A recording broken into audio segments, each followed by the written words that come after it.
తెలంగాణలో సంచలనం సృష్టించిన ఫోన్ ట్యాపింగ్ కేసు దర్యాప్తు మరింత స్పీడప్ అయింది. కాసేపట్లో జూబ్లీహిల్స్ పోలీస్ స్టేషన్ కు టీపీసీసీ చీఫ్ మహేష్ కుమార్ గౌడ్ వెళ్లనున్నారు. గత ప్రభుత్వం తన ఫోన్ ట్యాపింగ్ చేశారని మహేష్ కుమార్ గౌడ్ ఫిర్యాదు చేశారు. ఈ నేపథ్యంలోనే ఏసీపీ వద్ద మహేష్ కుమార్ గౌడ్ వాంగ్మూలం ఇవ్వనున్నారు.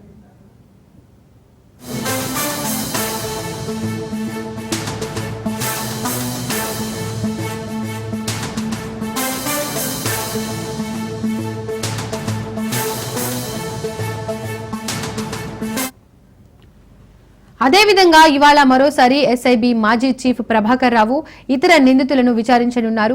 నేడు పోలీసుల ఎదుట ప్రణీత్ రావు, రాధాకిషన్ రావు, తిరుపతన్నతో పాటు భుజంగరావులు హాజరు కానున్నట్లు సమాచారం. మరోవైపు కేసులో సాక్షిగా టీపీసీసీ చీఫ్ మహేష్ కుమార్ గౌడ్ పోలీసులకు స్టేట్మెంట్ ఇవ్వనున్నారు. ఇందులో భాగంగా మొత్తం 400 మంది స్టేట్మెంట్లు రికార్డు చేసే యోచనలో ఉన్నారు పోలీసులు. ముఖ్యంగా రాజకీయ నేతలు, సీఎం రేవంత్ కుటుంబ సభ్యులు, ప్రభుత్వ అధికారులు, ప్రైవేట్ వ్యక్తుల నుండి వివరాలు సేకరించే ప్రయత్నం చేయనున్నారు.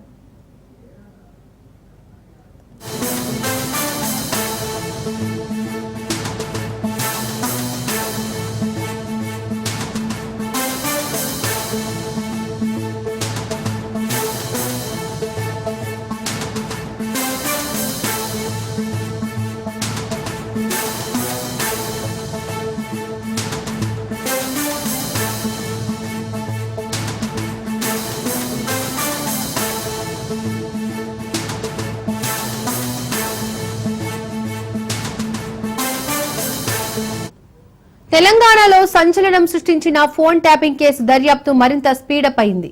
కాసేపట్లో జూబ్లీహిల్స్ పోలీస్ స్టేషన్ కు టీపీసీసీ చీఫ్ మహేష్ కుమార్ గౌడ్ వెళ్లనున్నారు. గత ప్రభుత్వం తన ఫోన్ ట్యాపింగ్ చేశారని మహేష్ కుమార్ గౌడ్ ఫిర్యాదు చేశారు. ఈ నేపథ్యంలోనే ఏసీపీ వద్ద మహేష్ కుమార్ గౌడ్ వాంగ్మూలం ఇవ్వనున్నారు.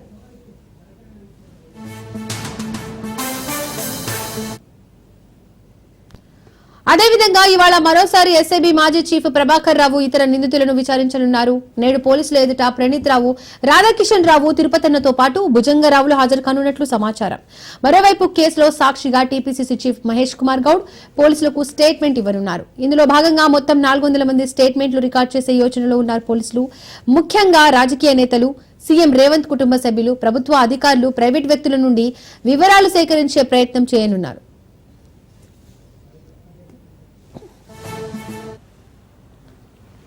ఇక ఇదే అంశానికి సంబంధించి మరింత సమాచారాన్ని మా ప్రతినిధి రత్నకుమార్ అందిస్తారు. రత్నకుమార్, ఫోన్ ట్యాపింగ్ కేసులో దర్యాప్తు బృందం దర్యాప్తును వేగం పెంచింది. ఇప్పటికే ఈ కేసులో ప్రధాన మంత్రిగా ఉన్న వారందరినీ వరుసగా విచారిస్తూ గతంలో విచారించిన వారందరినీ మరొకసారి విచారణ చేస్తోంది. అయితే ఇప్పుడు ఈ కేసులో A1 గా ఉన్నటువంటి ఎస్ఐబి మాజీ చీఫ్ ప్రభాకర్ రావుని విచారించిన తర్వాత తరచు ఇప్పటికే 3 సార్ల విచారణ అనంతరం గతంలో విచారించినటువంటి వ్యక్తులు ఎవరైతే ఉన్నారో ఈ కేసులో ప్రధాన నిందితులుగా గతంలో అరెస్టు కాబడి ఆ తర్వాత రిమాండ్ చేసినటువంటి వ్యక్తులు ఎవరైతే ఉన్నారో వాళ్ళ ఆసంలోనే కస్టడీ చేసిన విచారణ కూడా చేయడం జరిగింది. ఇక ఇప్పుడు ప్రభాకర్ రావును అదుపులోకి తీసుకొని ఆయన విచారిస్తున్న నేపథ్యంలోనే మరొకసారి అయితే ఇతర ప్రధాన నిందితులందరినీ కూడా ఈ కేసులో ప్రభాకర్ రావు ఇచ్చినటువంటి స్టేట్మెంట్ల ఆధారంగా మరొకసారి గతంలో విచారించబడినటువంటి నిందితులందరినీ కూడా మరొకసారి విచారిస్తారు. అయితే ఇప్పుడు వరుసగా ఇందులో బాధితులుగా ఉన్న వారందరి మీద కూడా ప్రధానంగా దృష్టి సారించినటువంటి చిట్టు దర్యాప్తు బృందం ఎవరైతే తమ ఫోన్ ని ట్యాప్ గురైనటువంటి సరికి పోలీసులకు విషయాన్ని తెలియజేశారో సో వాళ్ళందరూ యొక్క స్టేట్మెంట్ కూడా రికార్డ్ చేసేందుకు సిద్ధమైంది. ఈ నేపథ్యంలోనే మరికొద్ది సేపట్లో టీపీసీసీ చీఫ్ గా ఉన్నటువంటి మహేష్ కుమార్ గౌడ్ మరికొద్ది సేపట్లో ఆయన విచారణకు హాజరు కాబోతున్నారు. సాక్షిగా ఆయన స్టేట్మెంట్ ను రికార్డ్ చేయబోతోంది దర్యాప్తు బృందం. 2023 ఎన్నికల సమయంలో తన యొక్క ఫోన్లను అసెంబ్లీ ఎలక్షన్ల సమయంలో తన ఫోన్లు గత ప్రభుత్వం ట్యాప్ చేసింది అనేటువంటి విషయాలకు సంబంధించి కూడా ఆయన పోలీసులకు తెలియజేసిన నేపథ్యంలోనే ఈ అంశాలన్నిటి మీద ఖచ్చితంగా వచ్చి జూబ్లీహిల్స్ ఏసీపీ ఎదుట వాంగ్మూలం ఇవ్వాలి, సాక్ష్యం చెప్పాలనేటువంటి విషయాలకు సంబంధించి పోలీసులు చేరినప్పుడు దర్యాప్తు బృందానికి సహకరిస్తూ తన ఫోన్ ని ట్యాప్ అయ్యాలనేటువంటి విషయాన్ని కన్ఫర్మ్ చేసి ఆయన మరికొద్ది సేపట్లోనే 11 గంటల ప్రాంతంలో ఆయన విచారణకు రాబోతున్నారు. ఆయన యొక్క సాక్ష్యాన్ని పోలీసుల ముందు స్టేట్మెంట్ రూపంలో ఉంచబోతున్నారు. ఇక ఇది మహేష్ కుమార్ గౌడ్ తో పాటు మరోవైపు గద్వాల మాజీ జడ్పీ చైర్పర్సన్ గా పనిచేసినటువంటి సరిసారినటువంటి నేతకు సంబంధించినటువంటి ఫోన్లు కూడా ట్యాప్ అయ్యారనేటువంటి విషయాన్ని తెలియజేసిన నేపథ్యంలోనే ఆమె సైతం ఇవాళ పోలీసుల ఎదుట సాక్ష్యం చెప్పబోతోంది. ఆమె యొక్క వాంగ్మూలాన్ని స్టేట్మెంట్ రూపంలో రికార్డ్ చేయబోతున్నాం. ఇదిలా ఉంటే ఈ కేసులో ప్రధాన నిందితుడిగా ఉన్నటువంటి ఎస్ఐబి మాజీ చీఫ్ ప్రభాకర్ రావు యొక్క విచారణ అనేది మరొకసారి జరగబోతోంది. ఇప్పటికే 3 సార్లు ఆయన విచారించారు అధికారులు. ఇక ఇవాళ మరొకసారి విచారణ చేయబోతున్నారు. ఎందుకంటే మొదట యొక్క ఫోన్ ట్యాపింగ్ ఉదంతం అనేది టోటల్ గా ప్రభాకర్ రావు చుట్టూనే తిరుగుతూ ఉన్నటువంటి నేపథ్యంలోనే ఆయన యొక్క స్టేట్మెంట్ అనేది ఆయన ఇచ్చినటువంటి వాంగ్మూలం అనేది ఏదైతే తను వివరణ ఇస్తున్నారో ఆ వివరణ అనేది ఫోన్ ట్యాపింగ్ కేసులో కేసు అనేది ముందుకు వెళ్ళడం కోసం చాలా ప్రముఖ పాత్ర సంతరించినటువంటి నేపథ్యంలోనే ఇప్పుడు ఆయన మరొకసారి ఇప్పుడు వరుసగా 4వ ఆయన విచారించబోతున్నారు.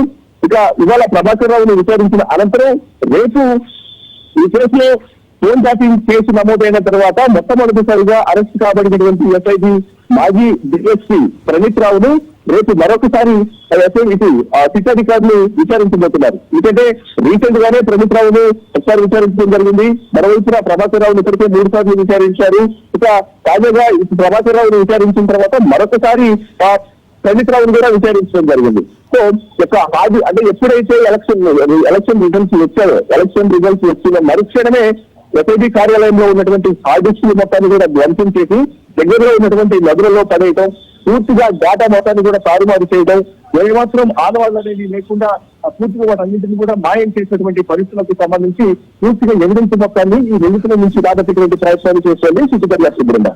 అందులో భాగంగానే ఇప్పటికే అరెస్ట్ అయ్యి రిమాండ్లకు వెళ్ళొచ్చి ఆల్రెడీ కస్టడీ విచారణలో తమ యొక్క స్టేట్మెంట్లను పొందుపరిచినటువంటి నిందితులు ఎవరైతే ఉన్నారో వాళ్ళందరినీ ఇప్పుడు ప్రభాకర్ రావు ఏవన్గా ఉన్నటువంటి ప్రభాకర్ రావు ఇచ్చిన తర్వాత ఒకసారి వాళ్ళందరినీ వరుసగా విచారణకు పిలుస్తున్నారు.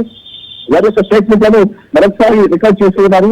మరోవైపు ప్రభాకర్ రావు ఇచ్చినటువంటి వాంగ్మూలాన్ని బేస్ చేసుకొని అలాగే గతంలో ఎవరినైతే నిందితులను అరెస్ట్ చేసి వాళ్ళ యొక్క వివరణ తీసుకోవడం జరిగిందో వాళ్ళ యొక్క స్టేట్మెంట్లను ఆ కన్ఫెషన్ రూపంలో తీసుకోవడం జరిగిందో వారి యొక్క స్టేట్మెంట్ల ఆధారంగా మళ్ళీ ప్రభాకర్ రావుని ప్రశ్నిస్తూ టోటల్ ఈ ఫోన్ ట్యాపింగ్ వ్యవహారం అంతా కూడా ప్రభాకర్ రావు చుట్టూనే తిరుగుతుందని సంబంధించి ఆధారాలు మొత్తాన్ని కూడా ఇతర కింది స్థాయి సిబ్బంది నిందితులుగా ఉన్న వారి గురించి కూడా రాబట్టినటువంటి ప్రయత్నాలు చేస్తున్నారు. ఆ స్టేట్మెంట్ లను ముందుంచి ఇప్పుడు ప్రభాకర్ రావుని ప్రశ్నించుకోవాల్సి వస్తుంది.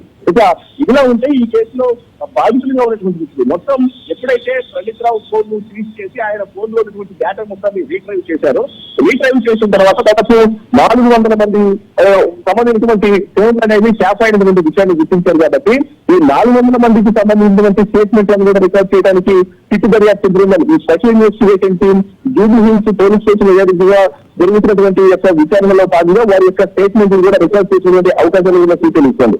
ఇందులో రాజకీయ నేతలు ఉన్నారు, రాజకీయాలతో సంబంధం లేనటువంటి ఇతర వ్యక్తులు ఉన్నారు, ప్రముఖ మీడియా సంస్థలకు సంబంధించినటువంటి పెద్దలు కూడా ఉన్నటువంటి విషయాలకు సంబంధించి ఇప్పటికే పిలిచి వచ్చినటువంటి నేపథ్యంలోనే 400 మందికి సంబంధించినటువంటి ఫోన్లను కూడా ఎవరెవరి ఫోన్లు అయితే ట్యాప్ చేయనటువంటి విషయం అనేది వెలుగులోకి వచ్చిందో వారి యొక్క స్టేట్మెంట్లను కూడా రికార్డ్ చేసే అవకాశాలు ఉన్నాయి. ఇక మరికొన్ని సేపట్లోనే వాళ్ళు జరగబోతున్నటువంటి విచారణలో భాగంగా ఏవన్గా ఉన్నటువంటి ప్రభాకర్ రావు మరొకసారి విచారణకు రాబోతున్నారు. అలాగే తమ ఫోన్ ను ట్యాప్ అయ్యాయనేటువంటి విషయాన్ని ఇప్పటికే తెలియజేసినటువంటి ప్రస్తుత టీటీసీ చీఫ్ గా ఉన్నటువంటి మహేష్ కుమార్ గౌడ్ మరికొద్ది సేపట్లోనే ఆయన చిచ్చు కార్యాలయానికి చేరుకుని పోలీసులు ఎదుటి తన సాక్ష్యాన్ని తన వాంగ్మూలం ఇచ్చి ఏ సమయంలో ఏ వ్యక్తిని తన ఫోన్ ట్యాప్ చేయటటువంటి అనుమానాలు కలిగి ఉన్నాయి, ఎంతకాలంలో ఆయన యొక్క ఫోన్ ట్యాపింగ్ అనేది గురై ఉంటున్నటువంటి పూర్తి వివరాలు ఆయన దర్యాప్తు బృందానికి అందించబోతున్నారు. ఇక ఆయనతో పాటు రైతు గద్వాల మాజీ ఎక్సీ చైర్పర్సన్ గా పరిస్థితి చెరుతానే మహిళ సైతం ఆమె చేరుకోబోతుంది సిట్ కార్యాలయానికి. ఆమె సైతం తన ఫోన్ ట్యాప్ కి సంబంధించినటువంటి వివరాలను కూడా దర్యాప్తు బృందానికి అందించేటువంటి అవకాశాలు ఉన్నాయి. థ్యాంక్ యూ రత్న కుమార్.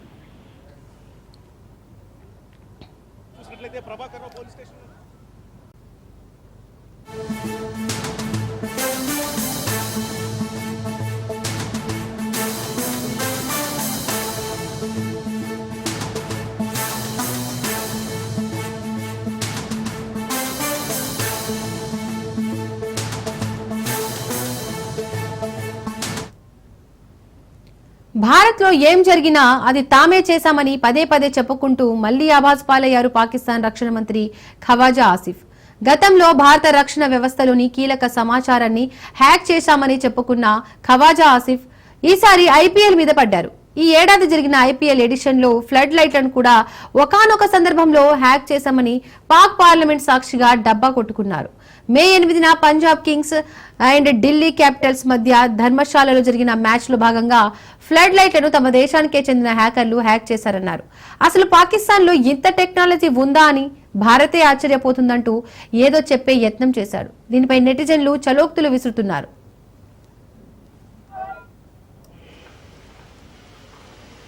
हमारे जो साइबर वॉरियर्स ने वहां पे जो है स्टेडियम की लाइटें चली गई, आईपीएल बंद हो गया, पानी रिलीज हो गया डैम्स में, ग्रिड बंद हो गए।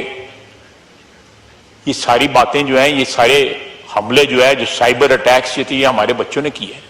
सारे का सारा जो है इंडिजिनस जो है हमारी टेक्नोलॉजी हमारे बच्चों ने,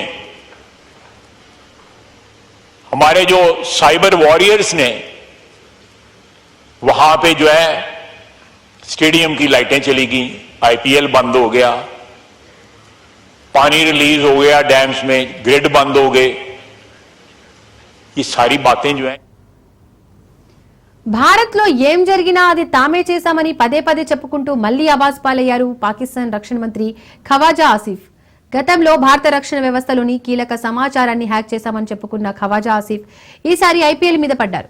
ఈ ఏడాది జరిగిన ఐపీఎల్ ఎడిషన్ లో ఫ్లడ్ లైట్లను కూడా ఒకానొక సందర్భంలో హ్యాక్ చేశామని పాక్ పార్లమెంట్ లో సాక్షిగా డబ్బా కొట్టుకున్నారు. మే 8న పంజాబ్ కింగ్స్ ఢిల్లీ క్యాపిటల్స్ మధ్య ధర్మశాలలో జరిగిన మ్యాచ్ లో భాగంగా ఫ్లడ్ లైట్లను తమ దేశానికే చెందిన హ్యాకర్లు హ్యాక్ చేశారన్నారు. అసలు పాకిస్తాన్ లో ఇంత టెక్నాలజీ ఉందా అని భారతే ఆశ్చర్యపోతుందంటూ ఏదో చెప్పే ప్రయత్నం చేశారు.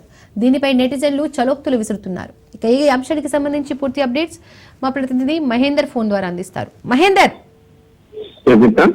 ఫేక్ వార్తలు, అబద్ధపు ప్రచారం చేయడంలో పాకిస్తాన్ ఎప్పుడు కూడా ముందుంటుంది. మరి ఇక భారత విషయంలో అయితే పాక్ నేతలు, పాక్ సైన్యం ఇలాంటివి మరిన్ని ఎక్కువగానే చేస్తుంటారు. అనుక్షణం ఫోర్స్ అవుతూనే ఉంటారు. అయితే ప్రస్తుతం పాకిస్తాన్ నేషనల్ అసెంబ్లీలో ఆ పాకిస్తాన్ దేశ రక్షణ శాఖ మంత్రి ఖవాజా ఆసిఫ్ చేసిన ప్రసంగానికి సంబంధించి ఒక వీడియో క్లిప్ అయితే వైరల్ అవుతుంది. దీనిలో భారత్ లో జరిగినటువంటి ఐపీఎల్ మ్యాచ్ పై తమ సైబర్ టీం దాడి చేసిందని, అందుకే ఆ రోజు స్టేడియంలో ఫ్లడ్ లైట్లను హ్యాక్ చేసి ఆపేసినట్టుగా కూడా పేర్కొన్నారు. అంటే చాలా సిల్లీగా ఒక మంత్రి స్థానంలో ఉన్నట్టు, అది కూడా దేశ రక్షణ శాఖ మంత్రి స్థాయిలో ఉండి కూడా చాలా సిల్లీ అయితే విషయాలు అయితే ఆయన మాట్లాడడం జరిగింది. మరి క్లిప్ నెట్టింట వైరల్ కావడంతో పాకిస్తాన్ మంత్రి ఖవాజా ఆసిఫ్ మరొకసారి ఆన్లైన్ ట్రోల్స్ కు కూడా గురవుతున్న పరిస్థితి కనిపిస్తుంది.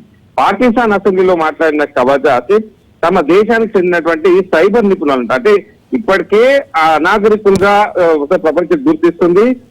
కేవలం ప్రపంచ దేశాల దగ్గర అప్పులు తీసుకొచ్చి ఉగ్రవాదానికి మాత్రమే ఎక్కువ కేటాయిస్తుంది. అలాంటిది సైబర్ నిపుణులు తమ దగ్గర ఉన్నట్టుగా చెప్పింది. ఓకే, ఇది పక్కన పెడితే తమ సైబర్ నిపుణులు భారత్ లోని ఒక క్రికెట్ స్టేడియంలో ఐపీఎల్ మ్యాచ్ జరుగుతుండగా హ్యాక్ చేసి స్టేడియంలోని లైట్లను ఆపేసినట్టుగా పేర్కొన్నారు. అంటే మే 8వ తేదీన ధర్మశాలలో పంజాబ్ కింగ్స్ అలాగే ఢిల్లీ క్యాపిటల్స్ మధ్య జరిగినటువంటి ఐపీఎల్ మ్యాచ్ లో, అది కూడా ఏదో వరల్డ్ కప్ కూడా కాదు, కేవలం భారత్ జరిగినటువంటి ఐపీఎల్ మ్యాచ్ కు ఈ సాంకేతిక సమస్య కారణంగా విద్యుత్ సరఫరా నిలిచిపోవడాన్ని పరోక్షంగా ప్రస్తావిస్తూ ఈ వ్యాఖ్యలు చేసినట్టుగా కూడా అర్థమవుతుంది.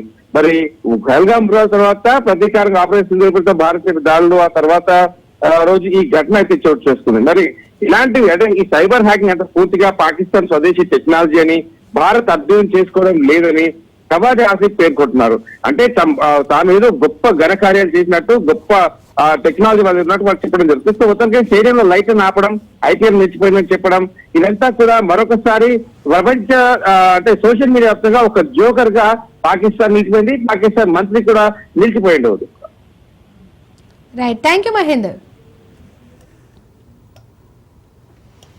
हमारे जो साइबर वॉरियर्स ने वहां पे जो है स्टेडियम की लाइटें चली गई, आईपीएल बंद हो गया,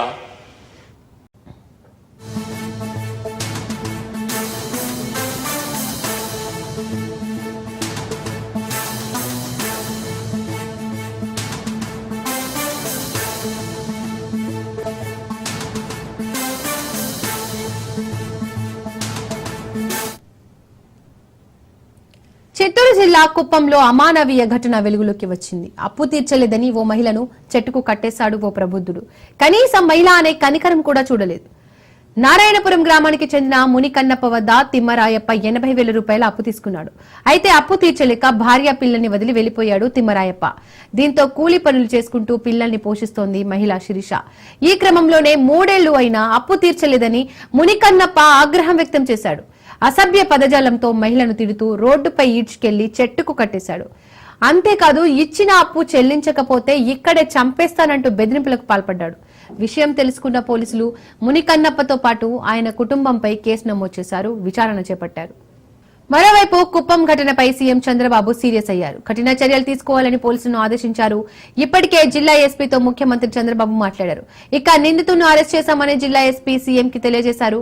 అయితే ఇలాంటి చర్యలు పునరావృతం కాకుండా చూడాలని మరోసారి ఎస్పీకి చంద్రబాబు చెప్పినట్లు తెలుస్తోంది. బాధిత కుటుంబానికి అండగా ఉండాలని జిల్లా అధికారులకు సైతం చంద్రబాబు ఆదేశాలు జారీ చేశారు. చిత్తూరు జిల్లా కుప్పంలో అమానవీయ ఘటన వెలుగులోకి వచ్చింది. అప్పు తీర్చలేదని ఓ మహిళను చెట్టుకు కట్టేశాడు ఓ ప్రబుద్ధుడు. కనీసం మహిళ అనే కనికరం కూడా చూపలేదు. నారాయణపురం గ్రామానికి చెందిన మునికన్నప్ప వద్ద తిమ్మరాయప్ప 80,000 రూపాయల అప్పు తీసుకున్నాడు. అయితే అప్పు తీర్చలేక భార్య పిల్లల్ని వదిలి వెళ్లిపోయాడు తిమ్మరాయప్ప. దీంతో కూలీ పనులు చేసుకుంటూ పిల్లల్ని పోషిస్తోంది మహిళ శిరీష.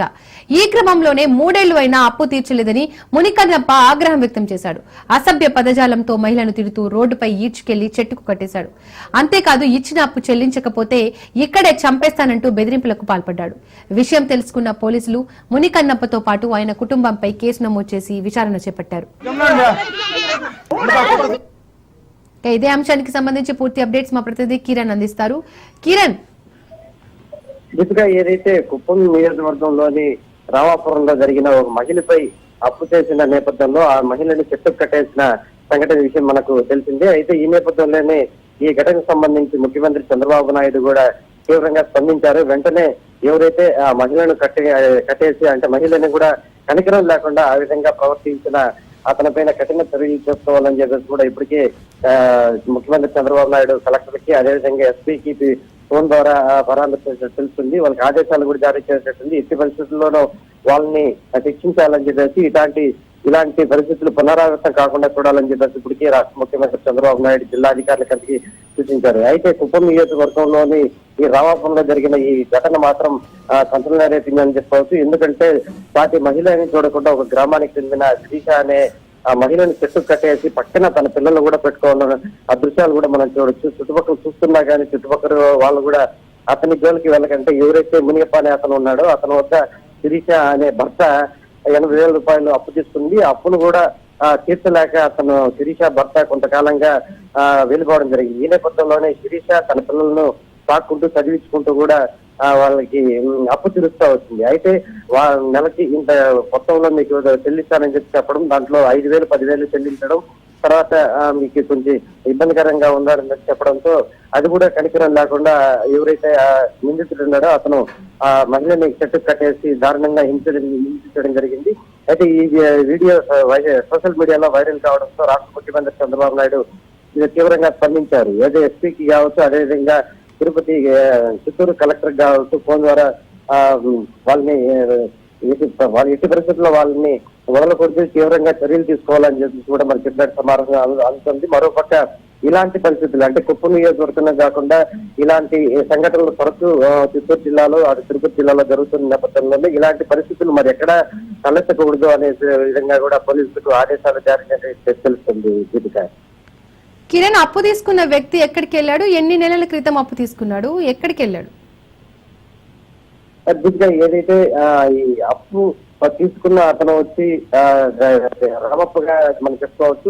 మరోపక్క శిరీష భర్త రామప్పగా చెప్పుకోవచ్చు. మరి అప్పు ఇచ్చిన అతను 80,000 రూపాయల వరకు అతనుకు అప్పు ఇచ్చినాడు. అప్పు తీర్చలేక తన పిల్లల్ని అదేవిధంగా భార్యని వదిలి కొంత దూరంగా ఉన్నట్టు కూడా మనకు తెలిసింది. ఈ నేపథ్యంలోనే ఆమె శిరీష ఏదైతే ఉందో అప్పు నేను తీరుస్తానని చెప్పడము, ఆమె గత కొంతకాలంగా కూడా అప్పు తీరుస్తూ వస్తుంది. అయితే గత కొద్ది రోజుల నుంచి కూడా 10,000 రూపాయలు ఇవ్వాలంటూ కూడా వెచ్చిస్తూ వస్తున్నాడు. అయితే తమ వద్ద లేదు, పిల్లలకి ఆ ఫీజులకి వాటికి సరిపోయింది అనే లెక్కతో ఆ శిరీష అయితే చెప్పడంతో ఎవరైతే అప్పు ఇచ్చిన అతను ఉన్నాడో అతను తీవ్రంగా ఆమెని దారిలో కనిపించిన వెంటనే ఆమె దారికి వేప చెట్టుగా కట్టేసి తీవ్రంగా దుర్భాషలాడుతూ కూడా వచ్చాడు.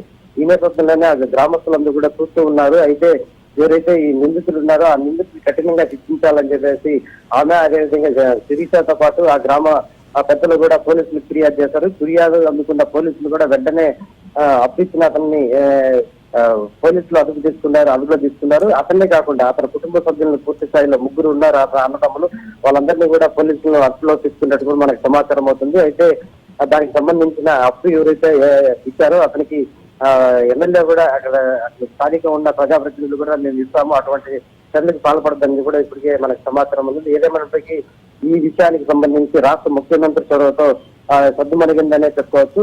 ఇలాంటి చర్యలు మరీ పురావంతంగా చూసుకోవాల్సిన బాధ్యత కూడా పోలీస్ అధికారులు ఉండాలని చెప్పేసి మనం చెప్పవచ్చు. కిరణ్, ప్రస్తుతం అప్పు తీసుకున్న బాధితురాలు ఏమంటున్నారు? పోలీసులు ఎలాంటి చర్యలు తీసుకున్నారు?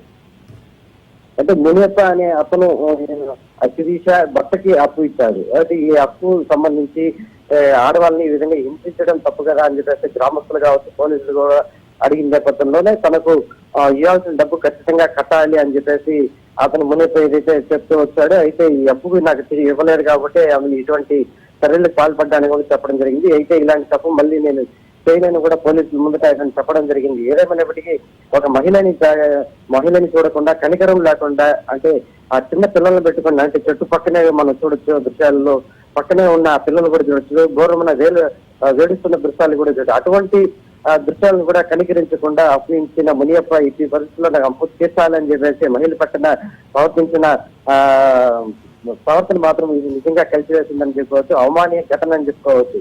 ఇలాంటి ఘటనలు పునరావృతం కాకుండా చూసుకోవాల్సిన బాధ్యత ఇటు పోలీసులకి, అదేవిధంగా జిల్లా అధికారులకు కూడా ఉందని చెప్పేది. ఎందుకంటే సాధారణంగా కుటుంబ అవసరాల నిమిత్తం కొంచెం అప్పుగా చేస్తూ ఉంటారు. అయితే అప్పు ఇచ్చిన వారు ఏదో ఒక సమయంలో తీరుస్తారు. అదేవిధంగా దాన్ని వేస్ట్ పోయి ఇట మహిళని చూడకుండా చుట్టూ కట్టేసి దారుణంగా హింసించడం, ఇది నిజంగానే చిత్తూరు జిల్లా, అందులో ముఖ్యంగా రాష్ట్ర ముఖ్యమంత్రి చంద్రబాబు నాయుడు సొంత నియోజకవర్గంలో ఇటువంటి ఈ సంఘటన జరగడంపై ముఖ్యమంత్రి చంద్రబాబు నాయుడు కూడా స్పందించి వెంటనే ఎవరైతే అప్పు ఇచ్చిన మునియప్పని, అదేవిధంగా వాళ్ళ కుటుంబ సభ్యుల్ని అదుపులో తీసుకోవాలని చెప్పేసి కూడా ఆదేశించినట్టు మనకు తెలుస్తుంది. Right Kiran, thank you.